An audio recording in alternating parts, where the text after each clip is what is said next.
Hey there, people of the internet. My name is Sivana, and welcome to my studio. I just wanted to take a second to say wow and thank you to everyone who has continued to support me. I jumped up to 95 subscribers after my D&D character short did incredibly well, and well, I just wanted to keep the ball rolling. Tell your friends who either like art or Pokemon or both. I have something special planned for when I hit 100 subs. It's going to be a lot of fun, so let's make it happen. Anyway, today's video is of another Nightmare game character. So in the first episode of this series, as I'm calling it now, I drew the main character Vine and talked about a couple of nightmares that will be in the story. And in both of those nightmares, my sister was there. So today will be all about Vine's older sister, Ivy. Now let's get into the drawing. It's actually more of a character coloring since I already drew a lot of these characters before starting this channel and before knowing how to record my process on Photoshop. Though Ivy did get a bit of a redesign because the first time I drew her, she looked way too happy and peppy to be part of this nightmare story. She is one of the few beacons of hope though, always looking on the positive side and trying to keep everyone together, mainly Vine. I also gave her high heels for some reason, which is incredibly impractical to wear if you're going to be running away from monsters and stuff.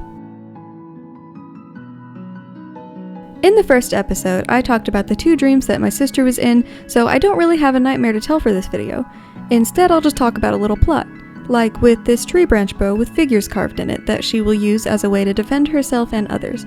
Without giving too much away, I'll say that Ivy, along with a few other people in Vine's life, also get trapped in a nightmare world. But Vine doesn't know that for kind of a long time. Her sister and friends all just kind of got scattered about, just as confused and scared as she is. And Ivy gets sent to a creepy forest, which will be the background that I paint in later. It has nothing to do with my nightmares, I just made it up as a kind of in-between place. It's called Ariadne's Forest because a nymph-like being named Ariadne resides there and maybe even created it. And since the story will revolve around Vine's perspective, it won't really be clear on how Ivy managed to survive in this place. When the sisters do eventually meet up, Ivy just vaguely mentions that she made a deal with Ariadne, and that's how she got the bow and arrows. There are only a couple places and characters that don't actually pertain to my nightmares, but will still make sense for the story. I also really like doing these character drawings because they all have their own unique theme and place. Ivy's theme is plants and the forest.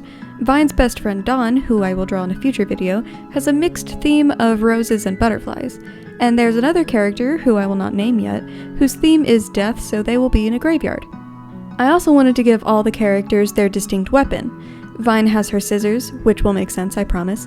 Ivy has her bow, Dawn will have a knife, and the graveyard character will have a scythe, like the Grim Reaper. I'm also differentiating characters and monsters in this series, but the monsters will also be drawn in the place that pertains to them, like how the Father of Faces was in Water City, and the next episode will be the Mother of Eyes in her creepy mansion. I just have so much planned out for this, and I'm so happy to be working on it again.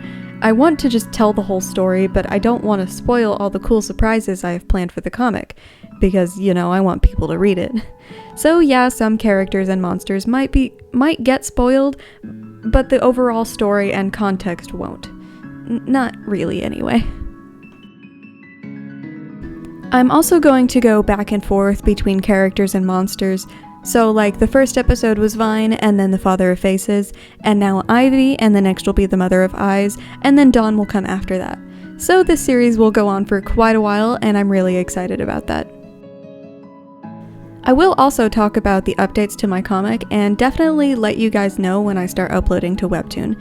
I'm still storyboarding right now, but it is definitely coming along.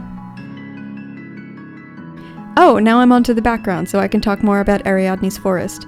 So as I said, Ariadne is a nymph creature, and it's not clear if she's good or bad at first, because she's really sweet and helpful, but also has a bad temper and turns people into trees. I'm not going to reveal the deal she made with Ivy, but it will be heavily implied that if Ivy breaks the deal, she will be turned into one of these tree people. I'm also really excited to draw Ariadne because I don't have much of a concept for her yet, other than she will have branch horns and possibly turn into this freaky tree spider woman.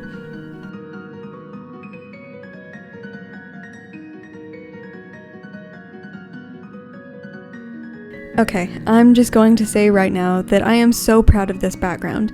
I've never been really good at scenery or landscapes, and definitely not good at trees, so I am really happy with pushing myself out of my comfort zone and not relying too heavily on lines like I do for my characters. Practicing with all of these new brushes and effects has been really fun, and I can just tell that I'm getting better. It's so nice to notice yourself improve on something, especially something I've been scared to do because I feel like it's just not going to look good, or oh man, someone else is way better at this than me, so why do I even try? Slowly crawling out of that mindset has been really good for me to expand upon my skills, and also to just appreciate my work more.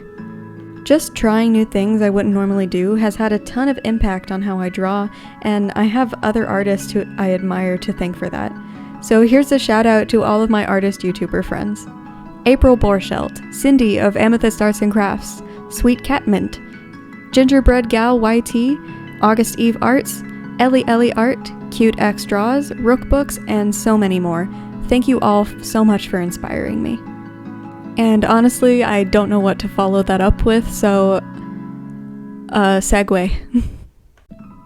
I wanted this background to be a bit brighter than the last two, but still have that dark and eerie feel to it as I played around with lighting and fog effects. Making those beams of light was interesting, and I think it really tied the piece together. I also used some cloud brushes for the shading and texture on the leaves, kind of how I did for Vine and the Father of Faces. It might just be my go-to shortcut for not having to actually paint in leaves. I also love the lasso tool for shading and highlights. It just really helps make everything look dynamic without having to try too hard. I use a lot of oil brushes for the trees and tree people, and I think it just looks so good. Alright, I'm done gushing about my own art. Back to plot. Just kidding, I don't know what else to say. Thank you all so much for watching. I hope you enjoyed this episode, and I hope you don't mind me calling them episodes now. Please like this video and share it with your friends.